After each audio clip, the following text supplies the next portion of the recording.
So here we are inside the stadium. We've seen the arrival of the Information and Broadcasting Minister, Mr. Prakash Javadekar. the Chief Minister of Goa, Shri Pramod Sawant. And of course, we have the chief guest, the dashing, talented and hugely popular Mr. Sudeep, well-known Indian film actor, director, producer, screenwriter, television presenter and singer. The place absolutely gleaming. Of course, social distancing is the norm, and as you can see, it is fairly sparsely populated. And I think this is with due respect to keeping the COVID protocol in mind as much as can be kept. Celebrations do have a way of dissolving many things, and I think special care is being taken to make sure that the protocols don't dissolve. Right, Ruchika? जी बिल्कुल गौरा, और एक अलग सा जलवा आ जाता है जब सुदीप जैसे कलाकार जो हैं वो महोत्सव में पधारते हैं। उनके साथ ही मैं कहूंगी कि हमारे आईएनबी मिनिस्टर भी इस समय जो बैठे हैं, श्री प्रकाश जावड़ेकर जी, काफी फब रहे हैं दोनों इस समय एक बिल्कुल माहौल में रंगे हुए। सेट जो है वो इस समय खूबसूरत लग रहा है, दोनों मयूर नाचते हुए स्टेज पर। और जिनसे मैं आपको बता दूं कि 15 फिल्में इस वर्ष जो हैं हिंदुस्तान और दुनिया की सर्वश्रेष्ठ फिल्मों का जश्न मनाता है और देश और विदेश के फाइनेस्ट सिनेमैटिक वर्क्स को शोकेस करता है। This year, IFFI comes out stronger whilst fighting against the pandemic and spreading hope along with grit and determination to fight back. To begin with the proceedings, we have with us the Indian actress who is an epitome of beauty with brains. She's an actor, an author, and an Indian film producer. Please welcome Tiska Chopra.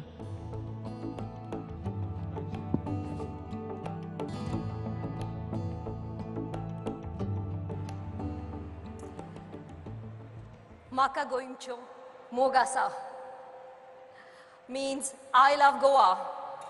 Good evening, ladies and gentlemen. And indeed, it is an honor to be standing at this prestigious podium to kickstart an evening that shows the grit and determination of India. और इसलिए मैं उन सब का अभिनंदन करना चाहूँगी, उन लीडर्स और वर्कर्स का शुक्रिया अदा करना चाहती हूँ जिन्होंने IFFI के ट्रेडिशन और लेगेसी को इस साल इतने टेस्टिंग टाइम्स में भी कमज़ोर नहीं होने दिया. It is indeed quite an achievement to hold an event of this monumental scale during the pandemic. They say tough situations build strong people, and our country's leadership proved at every point in time how they are ready to face any challenges thrown at them. The Government of India and its leaders made some breathtaking strategies and intelligent communication choices which had a direct and measurable impact on the effectiveness of the pandemic response. और आज ही के दिन जब हम यहाँ 51st international film festival of India की opening ceremony hold कर रहे हैं, उसी दिन इंडिया दुनिया की सबसे बड़ी वैक्सीनेशन ड्राइव की शुरुआत भी कर रहा है. 300 मिलियन हाई रिस्क पीपल को वैक्सीनेट करने का प्रण हिंदुस्तान की सरकार ने लिया है. उसके लिए प्लीज जोरदार तालियां.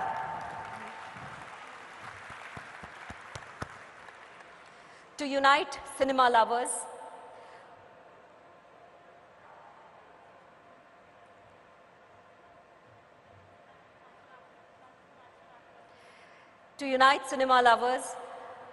IFFI is coming out with its 51st edition this year under these very trying circumstances. And now I request all of you present here to please rise for the national anthem.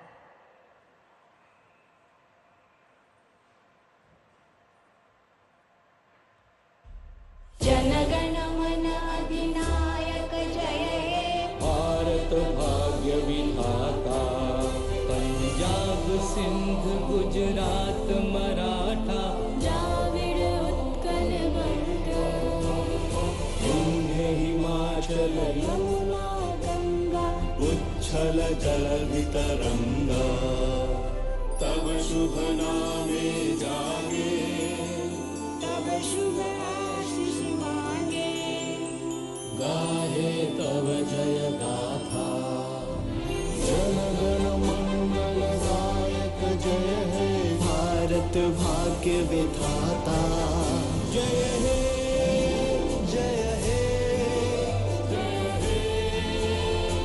जय जय जय जय हे.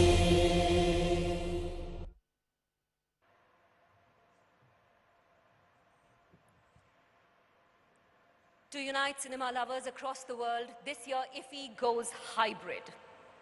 So come and celebrate the next 8 days in the world of cinema.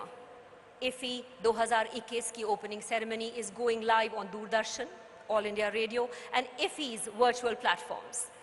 Ladies and gentlemen, to begin the proceedings, I'd like to now cordially invite on stage the woman with a plan. She's the one who was determined not to bow down to any challenges. In fact, she stood up to make IFFI better and mightier this year.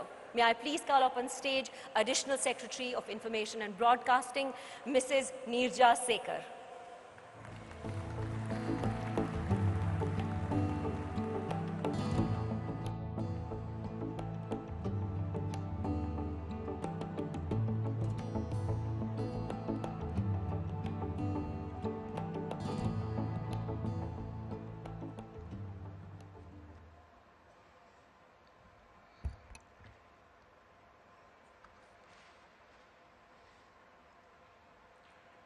Honorable Minister for Information and Broadcasting, Environment, Forests and Climate Change, and Heavy Industries, Shri Prakash Javadekar ji, Honorable Chief Minister of Goa, Dr. Pramod Sawant ji, Chief Secretary Goa, Shri Puneet Goyal ji, our Chief Guest today, Shri Sudeep, Vice Chairman ESG, Chairman and members of International Jury and Indian Panorama, esteemed guests, delegates, and friends from the media. On behalf of the Ministry of Information and Broadcasting, Government of India, it is my privilege to welcome all of you to the 51st International Film Festival of India, IFFI, in this beautiful beach state of Goa. Today is indeed a day of hope and celebration for us, as the Honorable Prime Minister of India has launched the much-awaited Made in India vaccination drive. As you know, the Ministry of Information and Broadcasting is actively engaged in dissemination of government policies and messages to 1.2 billion people of India, and also we formulate policies in the areas of films, broadcasting, and the media and entertainment sector. We remain committed to further strengthen the film sector in the country and look forward towards actively promoting the emerging AVGC sector as well. IFFI is one of the oldest and the most significant film festivals in Asia. It is an A-grade film festival accredited to the International Federation of Film Producers Association. Held under the aegis of Directorate of Film Festivals under the Ministry of Information and Broadcasting and Government of Goa, IFFI is an exceptional platform to showcase the best of Indian and international cinema. It brings together actors, directors, film technicians, and all those who work behind the scenes to create a unique offering for cinema lovers. This time, IFFI is being organized in a hybrid mode.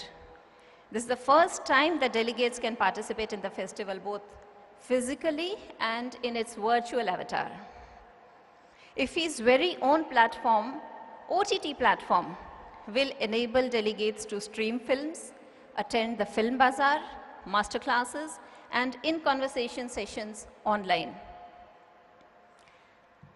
The festival aims to project the excellence of film art.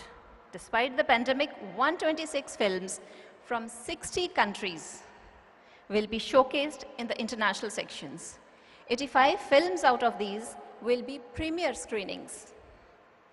IFFI has played a major role in contributing to the understanding and appreciation of film cultures of different nations in the context of their social and cultural ethos, and promoting friendship and cooperation among the people of the world.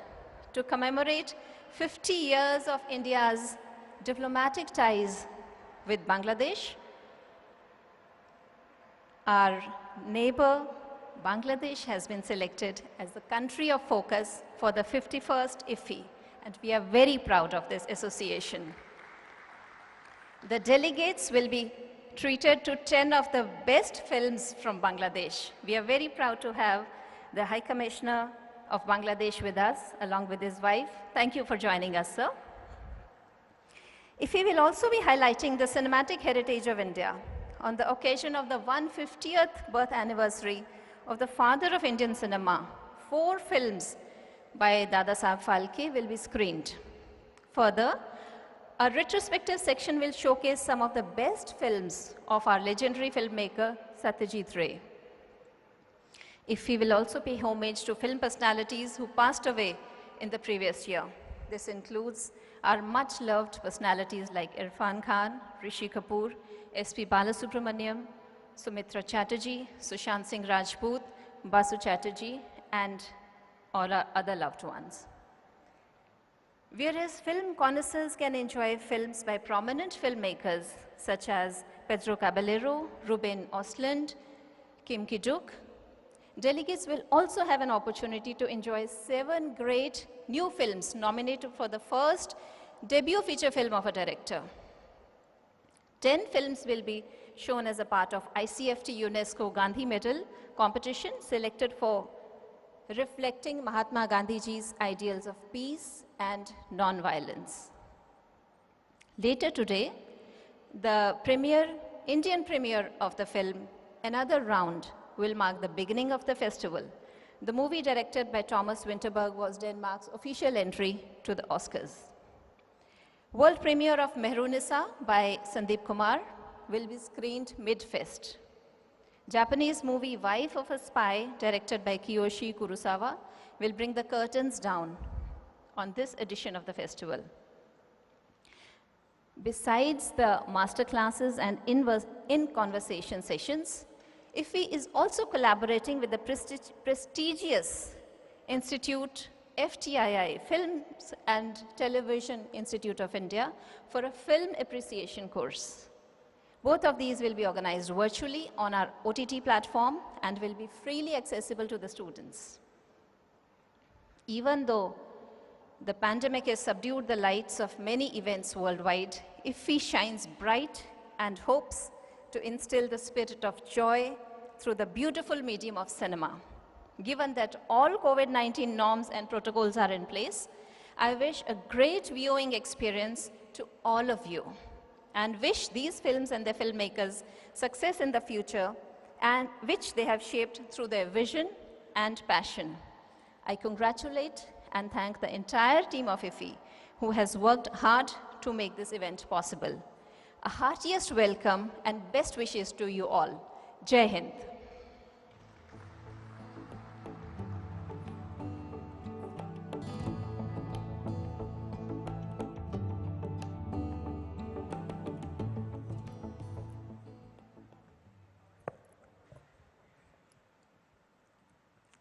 Thank you so much, Neerja ji, for those very, very kind and informative words. Ladies and gentlemen, it is believed that art and culture do not really have any geopolitical boundaries. संस्कृति और कला एक ऐसी चीज़ है जिसकी कोई जागीर नहीं है. वो वक्त गुजरते सिर्फ ज़्यादा अनमोल, ज़्यादा प्रेशियस होती चली जाती है.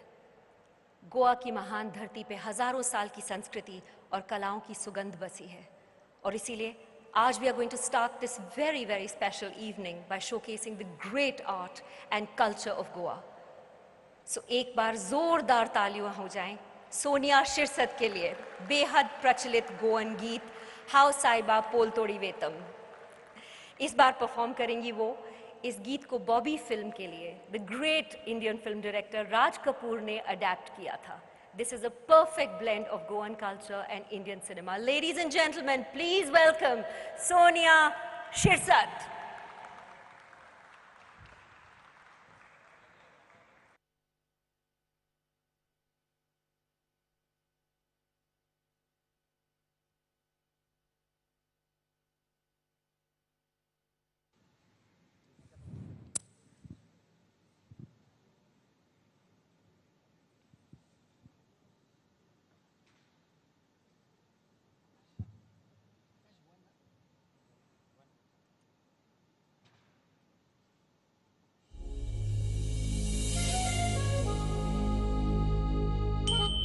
Damulia matua gumta vasota gumta chatala kolwontu natsota.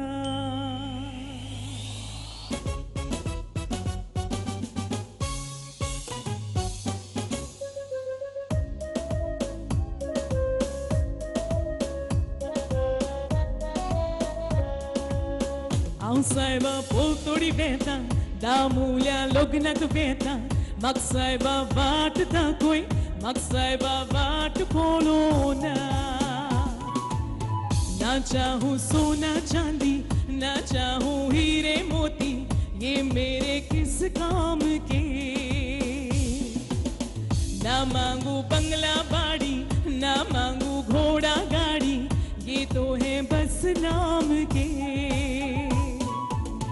Damulia matua tu kolvontan so felu, Damulia matua tu kolvontan so felu. Ge ge ge ge ge ge ge sahiba, प्यार में सौदा नहीं। Ge ge ge ge ge ge ge sahiba, प्यार में सौदा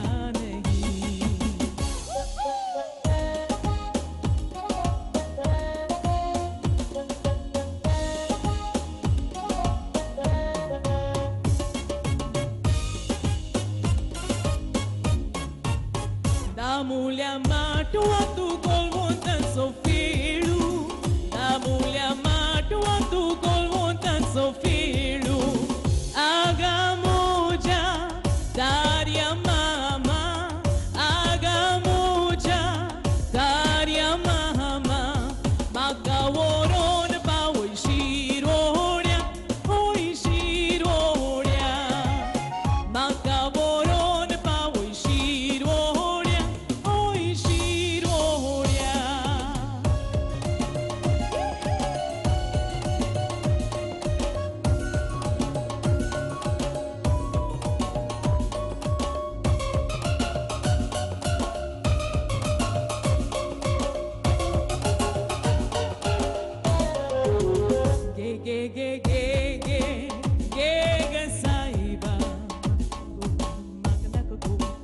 देता है दिल दे बदले में दिल के, देता है दिल दे बदले में दिल के।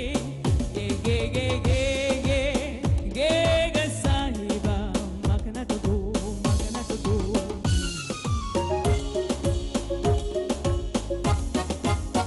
Imoja nakati noti, ge ge sahiba, magna to go, magna to go.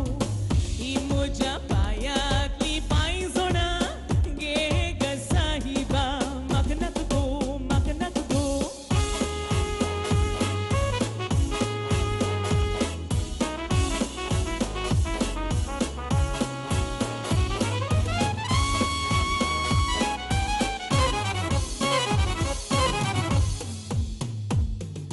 Shinti mogliya boli, matyar maun bodeli, tuja paya sochi bosteli, oi bosteli.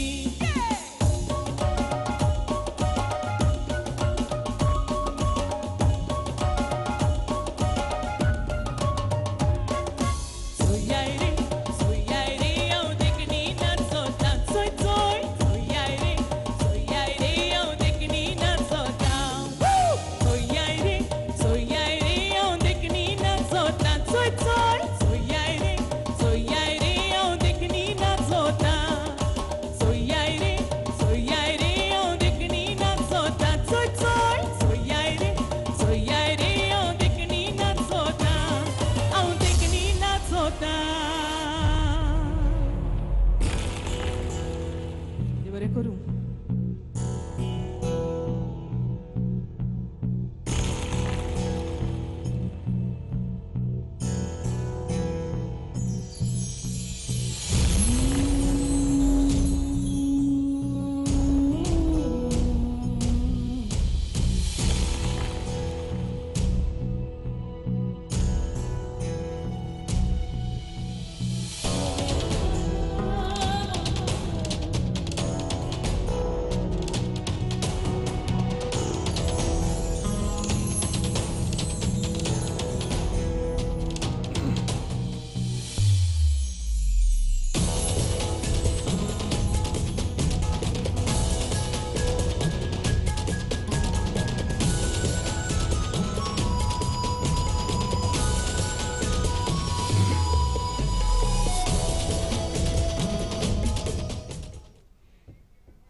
तो सीधी तस्वीरें आप देख रहे थे सीधे गोवा के पणजी से, जहां पे 51वां अंतर्राष्ट्रीय फिल्म महोत्सव के उद्घाटन समारोह की तस्वीरें आप तक पहुंच रही थी। और ये तस्वीरें हमारे डीडी इंडिया चैनल पर लगातार जारी हैं। फिलहाल हम यहां पे नए कार्यक्रम की शुरुआत कर रहे हैं। आप डॉक्टर स्पीक थोड़ी देर में देख पाएंगे। फिलहाल दीजिए मुझे इजाजत। नमस्कार। खत्म हुआ इंतजार। कोविड-19 के विरुद्ध जंग हुई और सशक्त। 16 जनवरी से टीकाकरण की ऐतिहासिक शुरुआत। 16 जनवरी से हम दुनिया का सबसे बड़ा टीकाकरण अभियान शुरू कर रहे हैं। ये हम सभी के लिए गौरव की बात है।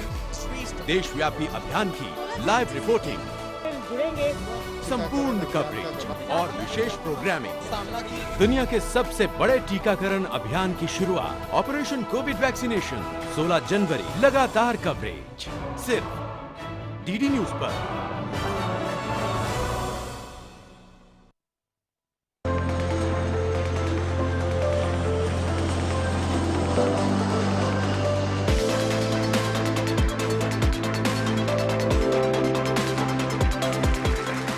दुनिया की सबसे लंबी उड़ान के साथ एयर इंडिया की महिला पायलट्स ने रचा इतिहास।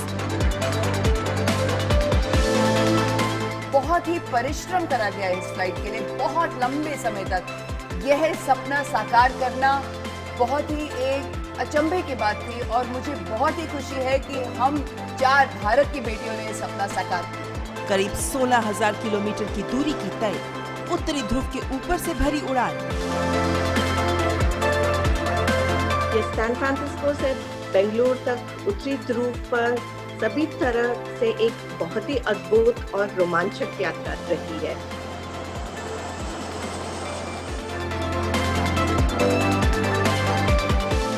एयर इंडिया के इस ऐतिहासिक उड़ान की कमांडर से मुलाकात कार्यक्रम तेजस्विनी में।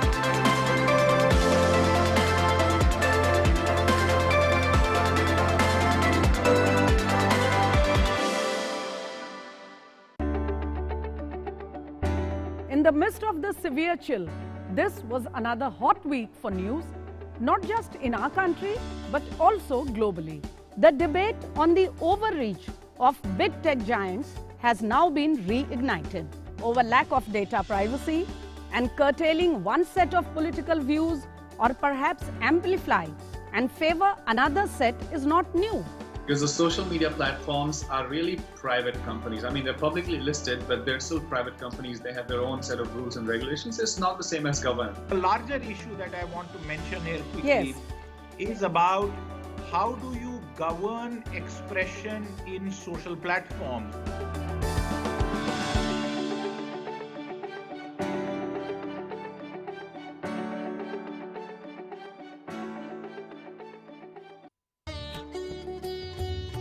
महात्मा के मंत्र।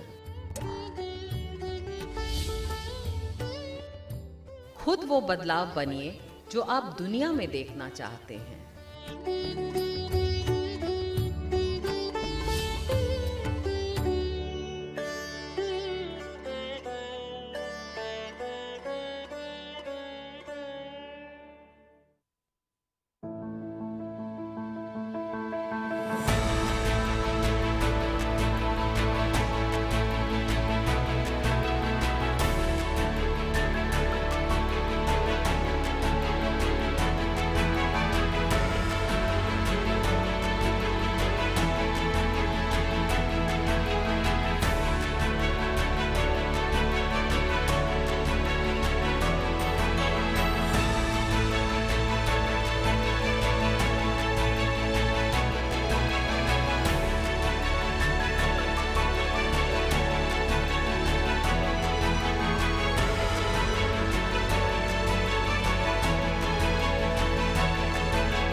नमस्कार, एक बार फिर से हम हाजिर हैं आपका अपना कार्यक्रम डॉक्टर स्पीक लेकर। लेकिन आज का डॉक्टर स्पीक है बेहद खास ही नहीं बल्कि ऐतिहासिक आज का दिन है, क्योंकि आज दुनिया के सबसे बड़े कोरोना टीकाकरण की शुरुआत हो गई है। इस अभियान की शुरुआत ही केवल नहीं हुई है बल्कि भारत ने टीका उत्पादन, शोध, विकास और उसके वितरण हर क्षेत्र में अपनी विशेषज्ञता साबित की है।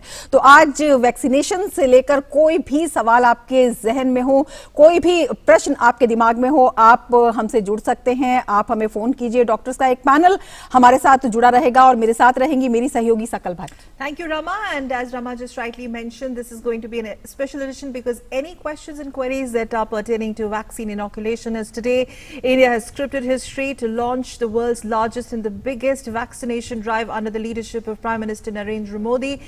Remember, in the very first phase, we are looking at coverage of 3 crore beneficiaries, which would essentially include your frontline workers.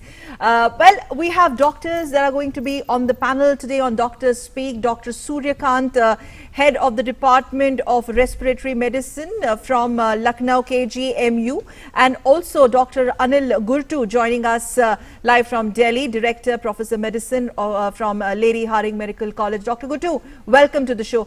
Both doctors, thank you very much for joining us. Dr. Gurtu, coming to you, quick thoughts, the response that you're picking up, especially on today, how is this being implemented, the exercise being implemented on ground, and most importantly, the beneficiaries today, you're essentially your frontline workers who were administered vaccine. There was a lot of rumor mongering about side effects and all of that, but at the end of the day, all fell in place. Been monitoring the side effects as well all over the country, and there's a war room set up, and on that the data till now speaks of no serious side effect at all. There has been no life-threatening side effect. There have been just minor ones like slight itching or slight pain or tenderness or slight discomfort at the local site of injection. Nothing major, and some anxiety reactions as well. But there has been no major or no life-threatening adverse effect reported till now in that sense. So the outcome till now has been quite good in terms of side effects. Effects, of course, we are expecting to get them after the second dose, which would be 28 days later. And on the whole, there was, of course, as expected, anything that's new and marked by uncertainty, it causes a lot of natural anxieties in all of us. We are humans. So there was some initial hesitancy in that sense. Let me wait and watch the other get it, and then I would probably join up later, and everyone waiting and watching for the other to go and move to the front. So that hesitancy is natural, expected, and it has been overcome through large measures of confidence building. And of course, they're all healthcare workers and others associated with healthcare like nurses, safai karamcharis, the ward boys, and all of them have been vaccinated today. And overall, that hesitancy that we saw initially in the morning has been overcome to a great extent, and no major or life-threatening side effect has, the adverse effect vaccination has been reported from anywhere until now. बिल्कुल। Doctor Suryakant, आपसे जानना चाहेंगे, जिस तरह से ऐतिहासिक आज का दिन कहा जा सकता है, एक बड़े पैमाने पर टीकाकरण की अभियान की शुरुआत में ही 3 करोड़ लोगों को वैक्सीन दी जा रही है, जो फ्रंट लाइन वर्कर्स हैं या जिन्हें इसकी सबसे ज्यादा जरूरत है। इसके साथ ही पूरी एक प्रोसेस के साथ, एक तैयारी के साथ इस अभियान को लाया गया है। तो ऑब्जर्वेशन के साथ साथ जिन लोगों को टीका लगाया जा रहा है, क्या उनको कुछ और सावधानियां बरतने के निर्देश या किसी तरह की कोई किट या इस तरह के कुछ निर्देश भी दिए जा रहे हैं, और किस तरह से उनका ऑब्जर्वेशन सेकेंड डोज तक किया जाएगा?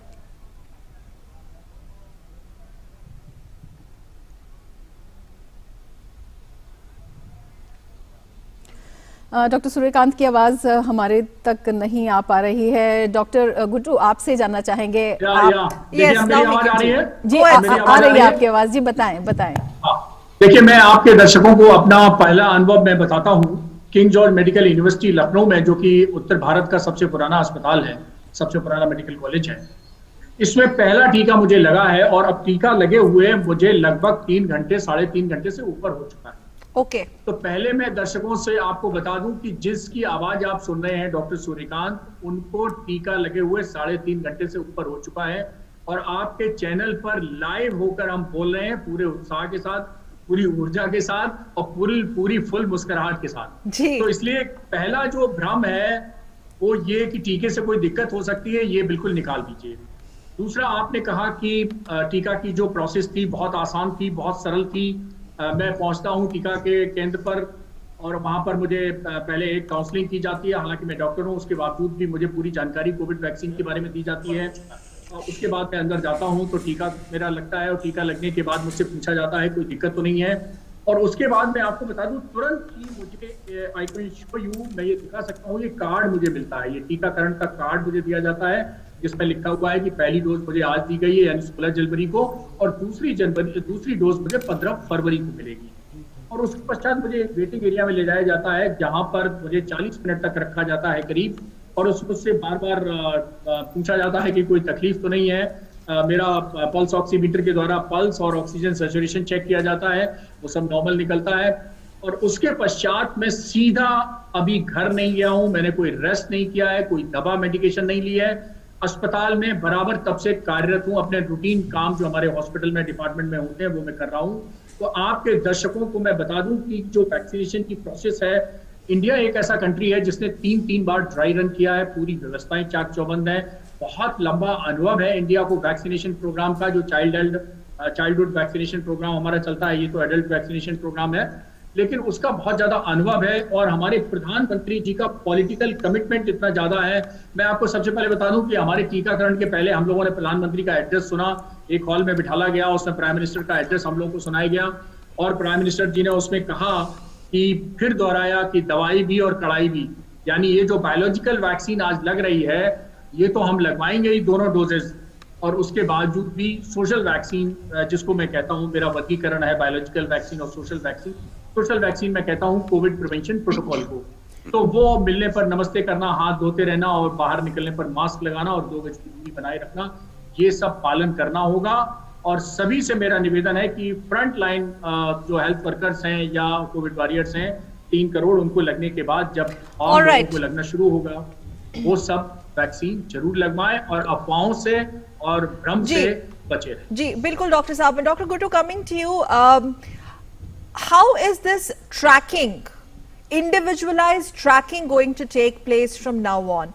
We understand today is the first phase. There's a lot of information that the government is circulating through various platforms about CoWIN, cold storage chain, etc. For a common man, but to understand, how is the robust medical system going to ensure that there is an individualized tracking of the beneficiaries? Tracking will be done primarily through the digital platform CoWIN, on which all the data about from this patient on this patient will be entered, and this CoWIN app is like a friend of that person who has been vaccinated. This CoWIN app remains with him or her, and they can feed in anytime they have any problem, and that gets communicated centrally. The other is the helpline 1075, which has been activated, and anyone can talk and discuss any problem regarding vaccination or any problems with it, connected with it on that phone line. The third is a physical system. All the hospitals have dedicated teams, AEFI teams, which are basically doctors from medicine and anesthesia who are available to record, monitor and manage any, from the minor to the maximal problems that could arise.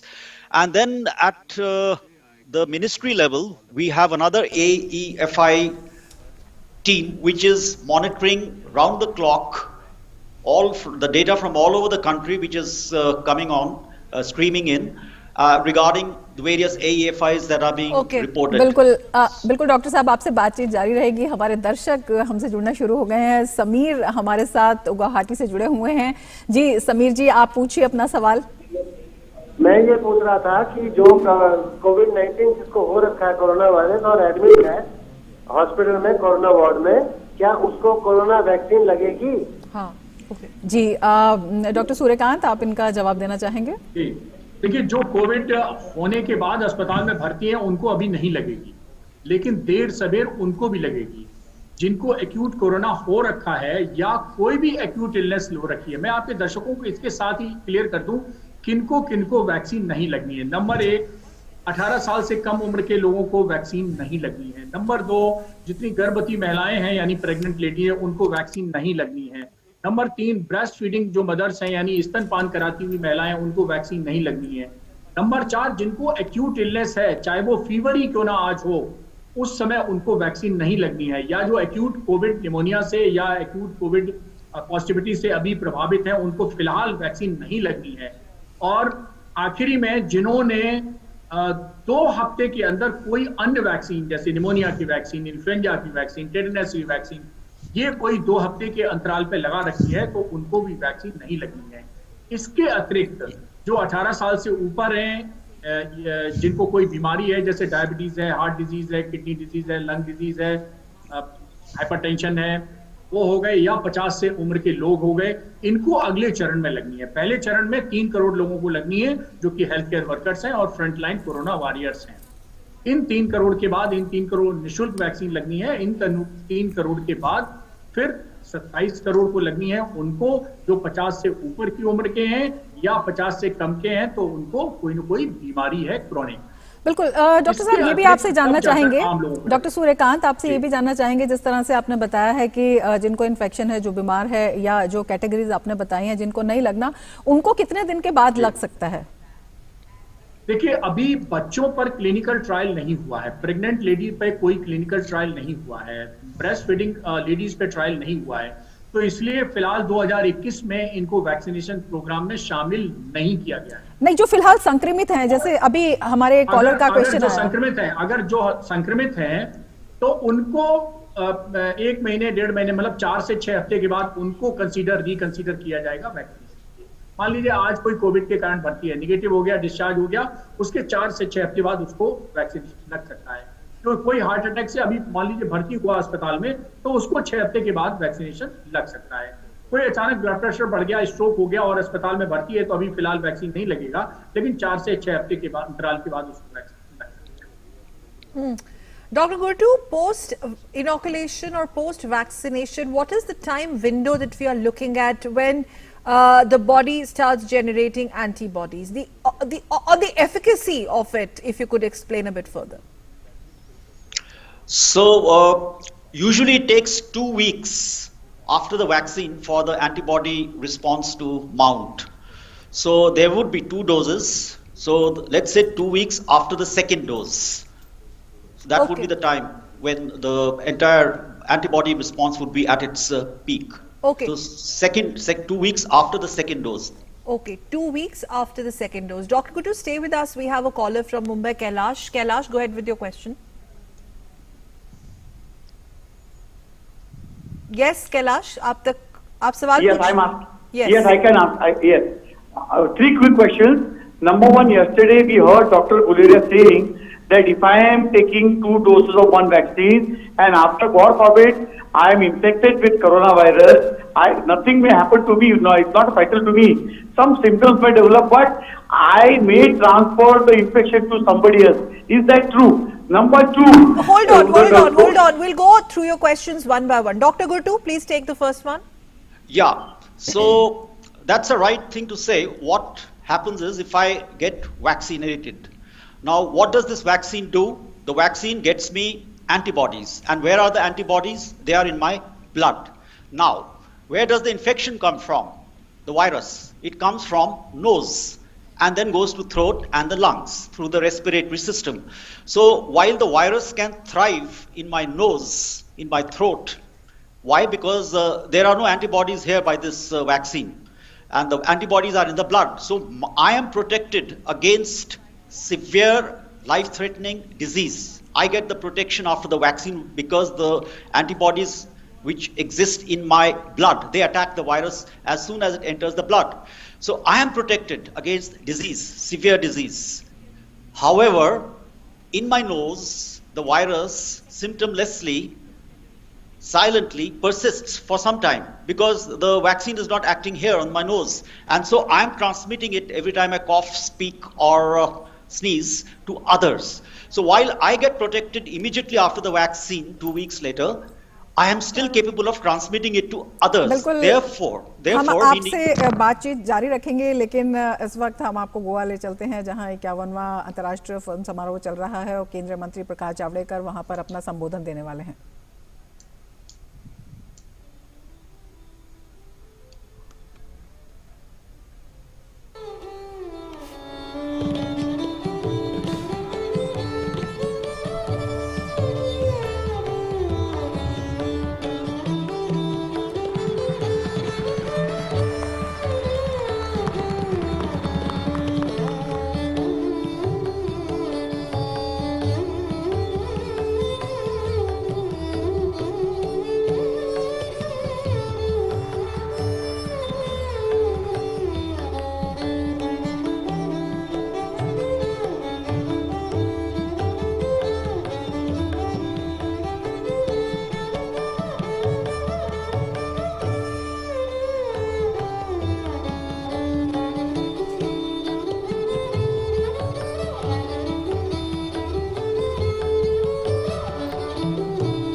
All right, we're going to go back to those visuals when Union Minister addresses the gathering there at IFFI. But meanwhile, we're coming back to COVID-19. Dr. Gurtu is with us. Dr. Gurtu, please continue with that query. You were speaking. We're sorry we had to cut live to the visuals, but you can continue with your answers, sir. बिल्कुल। और doctor गुट्टू, आप जो बता रहे थे इसमें जो दर्शकों के फेसबुक पर भी काफी सवाल आ रहे हैं और वो लगातार पूछ रहे हैं, जिस तरह से विश्वास यादव हमारे साथ हैं, वो कह रहे हैं कि दवा कारगर है, ये लोगों को कैसे पता लगेगा? असर का तो इसका कोई साइड इफेक्ट नहीं है। अब डॉक्टर सूर्यकांत हमारे साथ बैठे थे, एकदम लाइव एग्जांपल ये लोग ले सकते हैं किसी भी तरह के संशय से परे होकर। लेकिन इसके असर के बारे में और इसी तरह का एक सवाल सुनील कुमार जी पूछ रहे हैं। वो कह रहे हैं कि क्या ये जो वैक्सीन लग रहा है वो टिटनस का इंजेक्शन 6 मंथ तक के लिए रहता है, तो क्या कोविड का वैक्सीन भी 6 मंथ तक काम करेगा? तो इस तरह के सवाल काफी हैं। डॉक्टर गुट्टू, क्या कुछ आप कहना चाहेंगे, क्या कुछ बताना चाहेंगे दर्शकों को इस बारे में?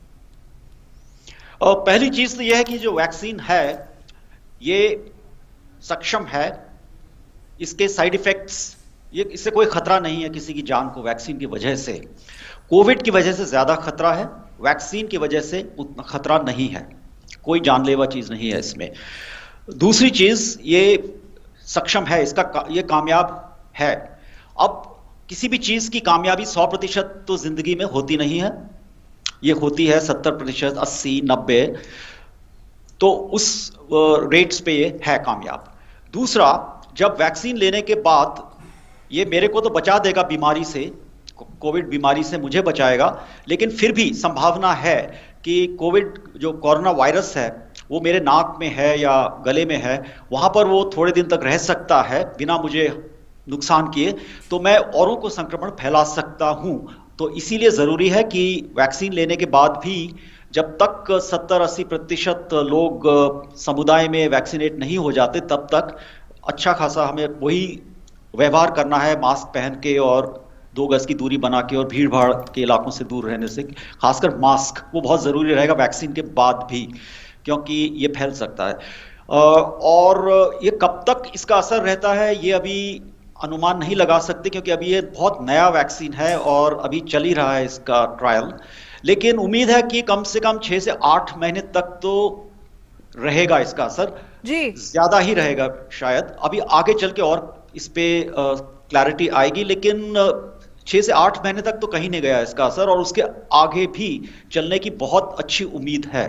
वो आगे चल के ज्यादा साफ होगी बात।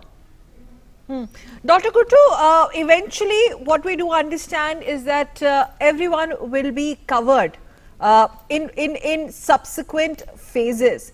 And does it also mean that with subsequent phases, COVID-19 numbers will also come down, they're likely to come down, or there could be a possibility of variant like it's happening in other countries? So we cannot really rest on the laurels or assurance that we have a vaccine, so all is well. Oh yes, we should not rest on the laurels that all is well. However, with increasing percentage, increasing coverage of our population on the vaccine, through the vaccine, what's called the herd immunity, 70% plus when they get vaccinated of the population, that will rise, and that will form a huge barrier of protection to others who may be vulnerable still for some reason. So on the whole, vaccine will work at a population level also. Individual level, it will work within 2 weeks. At the population level, it will take more time to show its impact, because that would require a saturation, a vaccination of a larger chunk of population, maybe 70%. This term herd immunity is so frequently used, if you remember, but then it should not be mistaken as an immunity which is permanent in nature. If you could explain to our viewers, what does this herd immunity actually imply?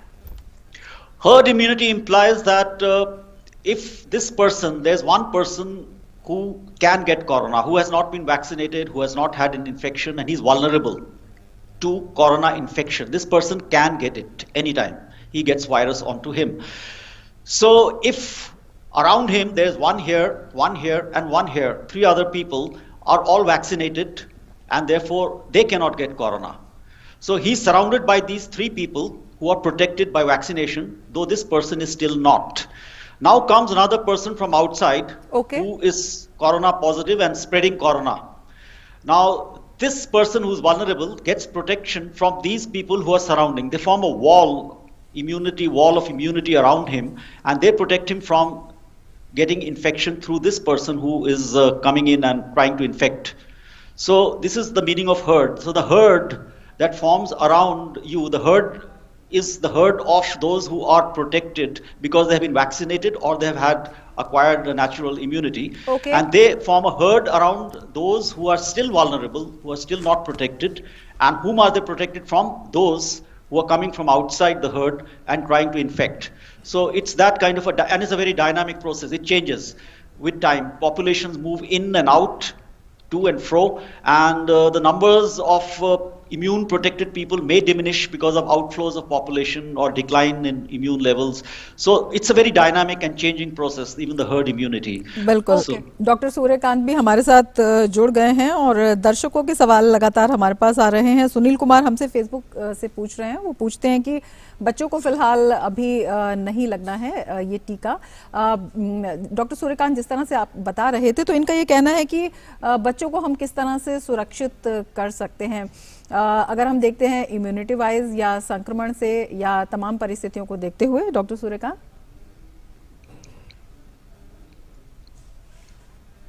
आपकी आवाज नहीं हम तक आ पा रही है। Doctor Suryakant.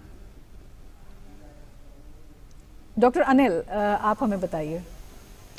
तो बच्चों को अभी नहीं लगा रहे हैं वो इसलिए क्योंकि इनको वैक्सीन ट्रायल्स में शामिल नहीं किया गया है। बिल्कुल, उन्हें कैसे बचा सकते हैं, इनका सवाल है। बचाना तो 2 साल के ऊपर के बच्चों को तो मास्क पहना सकते हैं, 2 साल के कम आयु के बच्चों को मास्क नहीं पहनाते हम। और इनको बचाने का तरीका वही है कि बड़े बच्चों को मास्क, और जहां भी झुंड बनता है बच्चों का एक दूसरे से खेलने में, खेलने के वक्त खासकर, या जहां भी ये इकट्ठा हो जाते हैं एक कमरे में, वो वहां पर इनका जो कितने बच्चे उस कमरे में उस जगह जा पाते हैं उस पर कुछ कंट्रोल, नियंत्रण रखना पड़ेगा। ये नहीं होना चाहिए कि 15-20 बच्चे एक ही छोटे कमरे में बंद कर दिए, वहाँ खेल रहे हैं, तो वो आपस में मिलेंगे और ज़्यादा वो फैलने के बढ़ जाएगा। तो जो क्राउड कंट्रोल है स्कूल्स में खासकर है ये प्रॉब्लम। तो स्कूल्स में अब उन्होंने स्टैगर्ड एंट्री कर दिया है, क्राउड कंट्रोल कर दिया है, ताकि सारे बच्चे एक साथ ना क्लास में या अपने जो स्पोर्ट्स ग्राउंड है या जिम में ना जाएं। तो वो क्राउड मैनेजमेंट करना पड़ेगा इनको, मेन तो वही है। मुश्किल है क्योंकि बच्चे स्वाभाविक रूप से बहुत ही मिलनसार होते हैं और एक दूसरे से पास आके बात करते हैं, मिलते हैं, लेकिन ये पॉसिबल तभी है जब क्राउड कंट्रोल ठीक से किया जाए, और मास्क तो पहनना ही है बड़े बच्चों को। Dr. Guttu, are there any scientific findings suggesting that this virus is susceptible to more mutations? Why I'm asking you this, because the kind of reports that we see in UK, what are the scientific findings when we talk about our R&D on this virus? Virus mutates. Mutation means change. And every life form, including humans, have evolved through mutations and natural selection. So there is nothing unusual about a virus mutating. Every life form mutates. Mutation means that as it replicates, it copies itself. It's like a Xerox machine. It keeps Xeroxing its own RNA copies of itself. And during that process, say 1 in a billion replications, there is an error, a small error, which it causes a change or a substitution or a fallout of 1 or 2 small nucleotides which make up the RNA of the virus. That change is called a mutation. Most of the mutations have no impact on anybody, including the virus. They are useless for everyone, including the virus, most of them. Once in a while, a mutation develops which may be of use to virus in terms of increasing its chances to survive and transmit itself, like the one that you had B.1.1.7 mutation, which were basically out of 21, there were 8 which affected that part of the virus which attaches to our receptor, the spike protein.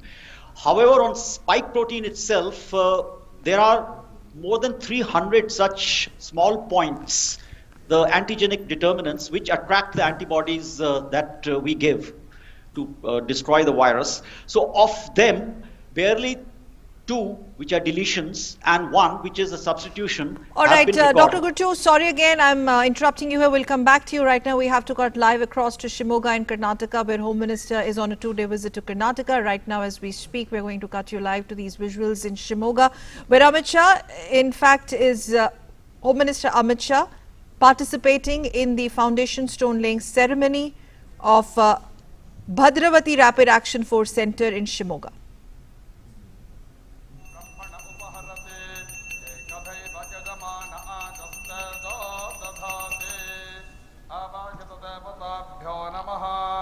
नीराजनं दर्शयामि रक्षां धारयामि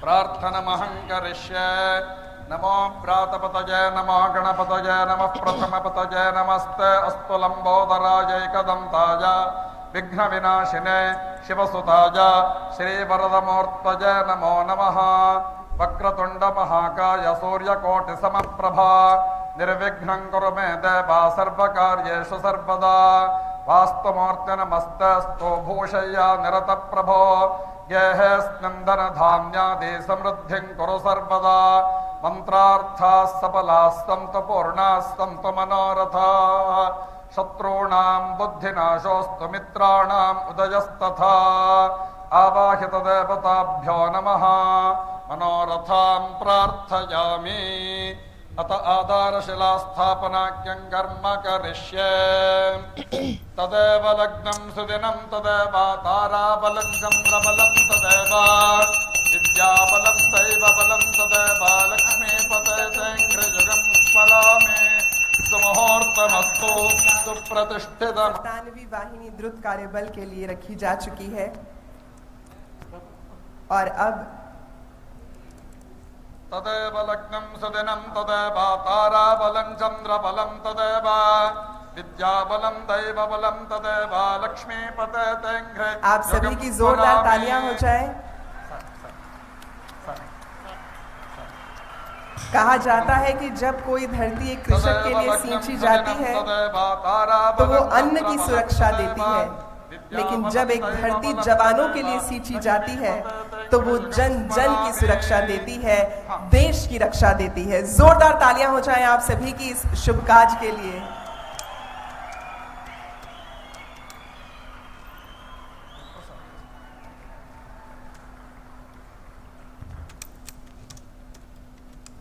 तत्र वो निधनञ्जान्त जयत्वं ब्रह्म तेजसा कपिलजटें सर्वभक्षं चाग्निं प्रत्यक्षदैवतं वरुणं च पशाम्यग्ने मम पुत्रां च रक्षतु मम पुत्रां च रक्षत्वं नमः। आराध्य देवता प्रसादेन सर्वाभीष्टसिद्धिरस्तु, सर्वत्र सद्विजय प्राप्तिरस्तु। न च रभजं न च सर्पभजं न च व्याघ्रभजं न च मृत्युभजं, यस्यापमृत्युर्न च मृत्युः सर्वं लभते सर्वं जयते।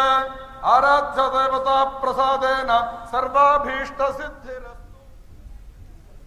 तो सीधे दृश्य आप देख रहे थे शिमोगा से, जहां पर गृह मंत्री Amit Shah Bhadravati rapid action force के सेंटर के समारोह में शिलान्यास उस सेंटर का जो है उन्होंने किया, उसमें भूमि पूजन में वो शिरकत कर रहे थे। सीधे दृश्य आप देख रहे थे और हमारे डॉक्टर्स, अब दोनों डॉक्टर्स भी हमारे साथ जुड़ गए हैं डॉक्टर स्पीक में। डॉक्टर सूर्यकांत, अगर आप हमें सुन पा रहे हैं तो आप हमें बताइए कि बहुत सारे जो दर्शक हैं उनकी क्वेरीज इस तरह की आ रही हैं कि जिस तरह से इसका कोई साइड इफेक्ट अभी तक सामने नहीं आया है, लेकिन जो हल्की सूजन टीके के बाद उनको आ रही है वो कितनी देर तक टिकेगी, कब तक वो उससे जो है राहत पा सकेंगे?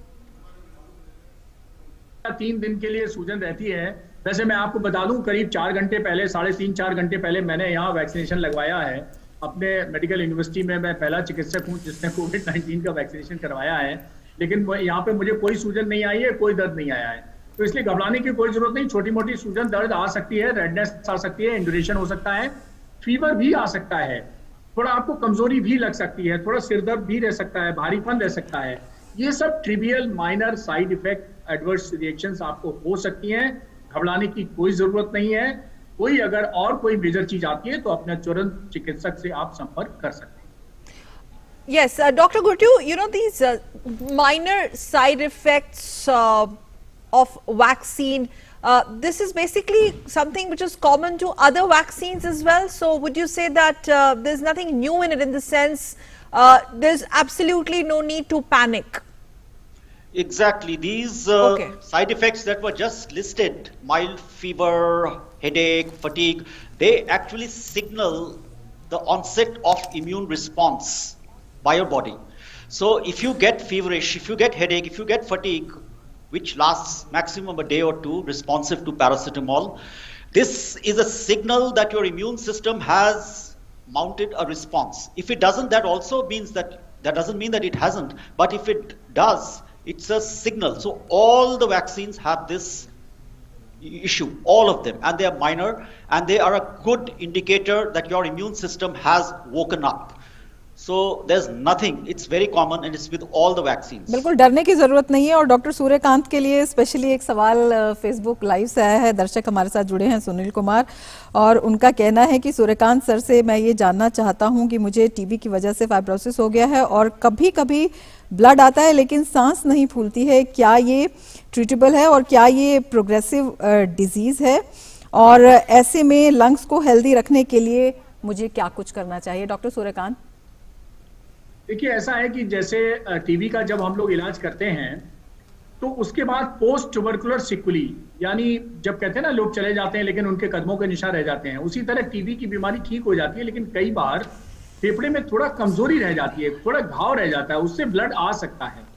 कभी भी जोर से खांसी आई या आपने भारी वजन उठाया या आपको जोर की छींक आ गई, गला खराब है, अक्सर खांसी आ रही है, ये सब आपने बहुत ज्यादा कोल्ड ड्रिंक पी लिया, आइसक्रीम खा ली, ये सब प्रोवोकेटिव फैक्टर हैं जिसके कारण आपको थोड़ा सा ब्लड आ सकता है। अब ये बीमारी दोबारा एक्टिव हुई है कि नहीं हुई है, ये तो बलगम की जांच से ही पता चल सकता है। तो आप बीच बीच में बलगम की जांच टीबी के लिए कराते रहें। 2 बलगम की जांच करानी होती है, AFB स्मीयर के लिए और CB नेट के लिए, ये दोनों कराते रहिए। बीच में साल में एक बार एक्सरे भी कराते रहिए। अगर आपको एक बार में 200 ml से ज्यादा ब्लड आता है, यानी 1 कप या उससे ज्यादा ब्लड आता है एक बाउट में, या 24 घंटे में आपको काफी ज्यादा, इससे 2-3 गुना ज्यादा यानी 500-600 ml ब्लड आता है, तो ये एक थोड़ी लाइफ थ्रेटनिंग कंडीशन हो जाती है, इमरजेंसी कंडीशन हो जाती है। फिर आप एक जो रेडियो डायग्नोसिस इंटरवेंशनल रेडियोलॉजिस्ट हैं उनसे संपर्क कर सकते हैं। वो लोग क्या करते हैं, जिस सीटी स्कैन करा के और सीटी एंजियोग्राफी करके उस जिस ब्लीडर से ब्लड आ रहा है, हेमोप्टिसिस यानी खांसी में खून आ रहा है, उसको ब्लॉक कर देते हैं, एम्बुलाइज कर देते हैं। तो ये एक इंटरवेंशन होता है जो परमानेंट क्योर आपको दिला सकता है ब्लड आने से। लेकिन छोटा मोटा 1 चम्मच 2 चम्मच ब्लड आ जाता है तो घबराने की कोई जरूरत नहीं है, और उसकी कुछ दवाएं होती हैं, वो हफ्ता 10 दिन खा सकते हैं, उससे आप ठीक रह सकते हैं। लेकिन बहुत अच्छा प्रश्न पूछा इन्होंने, हर बार ब्लड आने पे हर बार आपको टीबी की दवाएं नहीं करनी है। तो इसलिए ये जरूरी नहीं है कि जितने बार ब्लड आए उतनी बार आपको टीबी की दवा कोर्स करना पड़ेगा, ऐसा बिल्कुल नहीं है। ओके, ये पोस्ट ट्यूबरकुलर सिकली भी हो सकता है। Okay, Dr. Gurtu, is there any direct or indirect connection between pneumonia and contracting COVID-19? One of the viewers wants to know. There are in fact many such cases, would you say, where there has been a pneumonia history resulting in a very severe COVID case, or do you think these are two separate ailments and there's no connection? Anything to that effect? See, there are two aspects to this question. One, if I have pneumonia, am I more likely to get COVID than someone who does not have pneumonia? No, there is no such thing. I'm as likely or as unlikely as someone who does not have. So pneumonia does not make me especially vulnerable to COVID. The other aspect of this question is, if I have pneumonia and if I do get COVID infection, will my outcome be far worse compared to someone who gets COVID and does not have an underlying pneumonia? Here there's a difference. If I have an underlying lung condition, pneumonia, and I get COVID, then my outcome would be far more worse or negative compared to someone who gets COVID and whose lungs are healthy. That way. बिल्कुल।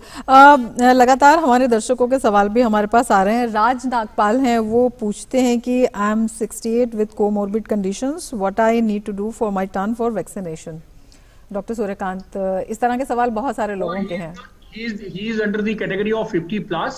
So I think in second phase, he will be the eligible candidate for the vaccination. So just wait for few months when the vaccination of 3 crore people, the healthcare worker and frontline corona warriors, this get completed. In the second phase, you will be the most eligible candidate for the vaccination. And of course, you will be vaccinated. Pavan Singh, next caller from West Bengal, Kolkata. Yes, Pavan Singh, go ahead. Yes, ma'am. I am Pavan Singh from West Bengal. So I want to tell you, ask some question that some people has the brain diseases like depression and tumor. So how can the vaccine is effective for their problem? Dr. Gurtu, could you get that question? I'm not clear about what the question is. If you could repeat it. Pavan, can you please repeat your question? Ma'am, I want to ask that some people have problem with like brain disease, that like depression and brain tumor. Is that so? How can the vaccine is effective for that? Brain diseases, tumors, depression. Yes. So what he's asking, I suppose, is that if someone has depression or tumors, can he or she get the vaccine? Am I right? Yes, they can and they should. There is no contraindication for anyone with depression or any illness other than an live infective illness to not get vaccine. You should get vaccine even if you have depression or have a tumor. बिल्कुल। और एक और सवाल हमारे पास आया है, शिव आनंद हैं, ये कहते हैं कि Can we safely go outside without wearing a mask after being vaccinated? ये तो शिवानंद जी लगातार कहा जा रहा है कि दवाई भी और कड़ाई भी, आपको प्रिकॉशंस तो लेने ही पड़ेंगे दवाई लेने के बाद भी, लेकिन हम अपने डॉक्टर से, क्योंकि वो इस बात के ज़्यादा एक्सपर्ट हैं, उनसे जान लेते हैं। सूर्यकांत जी, किस तरह की सलाह इनको देना चाहेंगे और किस तरह से पक्का करना चाहेंगे कि वैक्सीनेशन के बाद भी ये प्रिकॉशंस लेने ज़रूरी हैं? देखिए, इनकी जो मतलब एक उत्सुकता है, या हम कहें कि जो एक बौखलाहट है कि मास्क कब उतरेगा, उसका मैं आंसर दे देता हूं। देखिए फिलहाल 2021 में तो आपका मास्क उतरने वाला है नहीं, आपका तो छोड़िए मेरा नहीं उतरने वाला है। आज मैंने वैक्सीनेशन लिया है लेकिन फिर भी मुझे मास्क लगाना पड़ेगा। मैं आपको बता दूं जो वैक्सीनेशन है उसके 3 उद्देश्य हैं। जब तक इनको वैक्सीनेशन के उद्देश्य समझ में नहीं आएंगे, इनको मास्क का उपयोगिता समझ में नहीं आएगी। देखिए वैक्सीन क्या करती है, नंबर 1 इम्यूनिटी प्रदान करती है कि आपको बीमारी ना हो। नंबर 2 इम्यूनिटी प्रदान करती है कि आपको गंभीर बीमारी ना हो। नंबर 3 वैक्सीनेशन आपको प्रोटेक्ट करता है कि आपकी मॉर्टेलिटी ना हो, यानी मृत्यु ना हो। इन 3 के साथ साथ वैक्सीनेशन ये गारंटी नहीं देती है कि वायरस आपके अंदर नहीं जाएगा, नाक और गले में प्रवेश नहीं करेगा, या अगर गलती से प्रवेश कर गया तो ये दूसरे को संक्रमण आप नहीं करेंगे। यानी you can become a infected carrier. आपको संक्रमण हो सकता है, बीमारी नहीं होगी क्योंकि आपको वैक्सीन लग गई है, आपको गंभीर बीमारी नहीं होगी, आपको मॉर्टेलिटी नहीं होगी, कुछ भी नहीं होगा, लेकिन आप दूसरों को बीमारी फैला सकते हैं। बिल्कुल। हमारे साथ एक दर्शक और जुड़े हुए हैं, अशोक हमारे साथ लखनऊ से जुड़े हुए हैं। जी अशोक जी, पूछिए अपना सवाल। सर मेरी उम्र 59 साल है, क्या मैं वैक्सीन ले लूं? हालांकि कोई रोग नहीं है मेरे। नहीं, बिल्कुल ले सकते हैं आप, क्यों नहीं। लेकिन अभी आपको फर्स्ट फेज में वैक्सीन नहीं लगेगी। सेकंड फेज में जब सीनियर सिटीजन 50 साल से ऊपर को वैक्सीनेशन का नंबर आएगा तो उस समय आप अपना कोविन ऐप पर रजिस्ट्रेशन कराइएगा और जरूर लगवाइए वैक्सीन का। और आप चिंता मत करें, देखिए मैंने आज वैक्सीन लगवाई हुई है और आपको कोई दिक्कत हो तो आपसे तो हमसे भी बात कर सकते हैं। आप लखनऊ के ही हैं, हमारे शहर के हैं, इसलिए कोई दिक्कत नहीं। Dr. Guttu, yes, Dr. Guttu, also any indications or any findings that over a period of time this COVID strain will weaken further? What happens to any strain of virus when it is in circulation over a long period of time and when it has covered the entire globe population, then it begins to mutate and change. Now mutations can take the virus into 2 or 3 directions. One, it gets more deadly. It starts killing more people. That's a dead end for the virus as well. The virus also peters out, finishes. The other is it gets more transmissible, as the fear is of this B.1.1.7 strain. Then it transmits and propagates itself more and spreads faster, and that leads to the third outcome, which is once it's saturated the entire population, newer mutations emerge, most of which are useless to anyone, to the virus itself, and some of which decrease the capacity of the virus to transmit itself to others. So should such mutants take over, then it undergoes a natural end. Through mutation, it becomes less and less transmissible. That is a possible outcome, and many viruses, including the 4 coronaviruses which are now circulating also, cause no more than colds and coughs in us, which we don't even come to know. Those have all been rendered harmless or less virulent over time through these mutations, which are natural and occur all the time. बिल्कुल doctor गुट्टू, इसी के बारे में एक सवाल और सीधे हम अपने दर्शकों को इस वक्त गोवा ले चलेंगे, जहां पर केंद्रीय मंत्री प्रकाश जावड़ेकर इफ्फी अंतर्राष्ट्रीय फिल्म महोत्सव में अपना संबोधन दे रहे हैं। आज पहला प्रथम सभी जो फिल्म के प्यारे और फिल्म पर मन से प्यार करने वाले यहां आए हैं, उनके लिए जोरदार तालियां बजाओ। इस साल की विशेषता कैसी है देखो,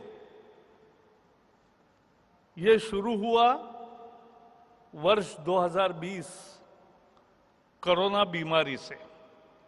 जनवरी में आया था बीमारी भारत में, लेकिन मनुष्य की ताकत, प्रतिभा, बुद्धि, इच्छा ऐसी होती है कि हर संकट को, चुनौती को मात देने का एक मन में अभंग विश्वास होता है, और उसके कारण 2021 के जनवरी में आज वैक्सीनेशन शुरू हो गया।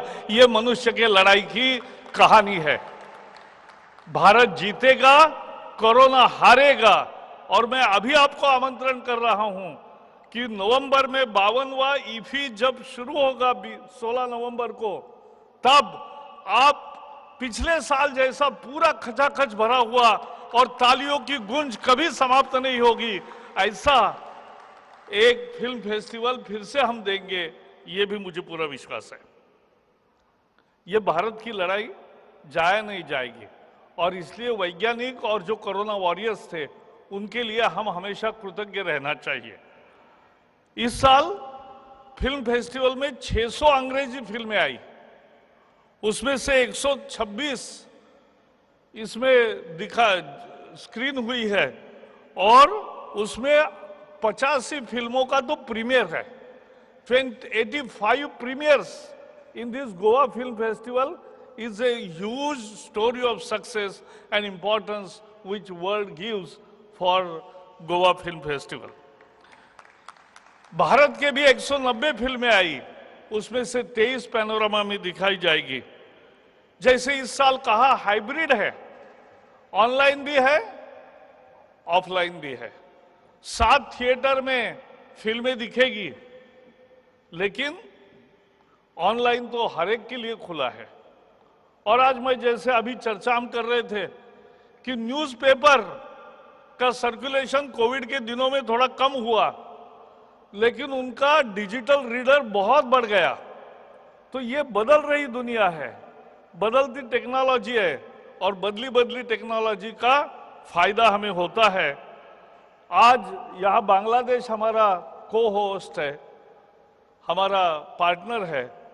और बांग्लादेश के मोहम्मद इमरान जी को मैं आपको बताना चाहता हूं, बांग्लादेश और भारत का सहयोग इतना पूरा है कि शेख मुजीबुर रहमान के जन्मशती के वर्ष में उनको सही श्रद्धांजलि देने के लिए भारत और बांग्लादेश मिलकर एक बंगबंधु नाम की फिल्म बना रहे हैं और जल्दी ही फिल्म तैयार होगी, उसका भी प्रसारण होगा। तो ये हम बना रहे हैं। आज मैंने फिल्म बाजार का उद्घाटन किया। ये क्या कल्पना है, समझने की जरूरत है।